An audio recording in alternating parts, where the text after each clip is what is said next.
നമസ്കാരം. നാട്ടിലെ ന്യൂസിൻ്റെ പോയ വാര വാർത്തകളിലേക്ക് സ്വാഗതം. ഭാരതീയ വിദ്യാനികേതൻ ഇടുക്കി ജില്ലാ സ്കൂൾ കലോത്സവം 2024 തൗരാത്രികം എന്ന നാമോദയത്തിൽ തൊടുപുഴ സരസ്വതി വിദ്യാഭവൻ സെൻട്രൽ സ്കൂളിൽ നടന്നു.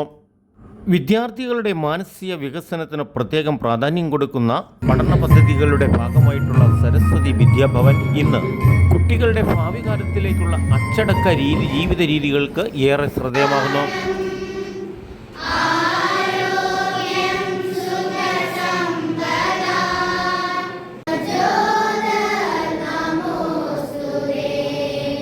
നാനാജാതി മതസ്ഥർക്ക് തുല്യ പ്രാധാന്യം കൊടുത്തുകൊണ്ടുള്ള ദൈവവിശ്വാസത്തിൽ കൂടിയുള്ള ചിട്ടയായ ജീവിതശൈലി വാർത്തെടുക്കുന്ന ഈ ഗുരുകുലത്തിൽ അധ്യാപകരും ഏറെ സാമൂഹ്യ പ്രതിബദ്ധതയുള്ള ഗുരുക്കന്മാർ ആണെന്നുള്ളതാണ് ഏറ്റവും വലിയ മഹത്വം.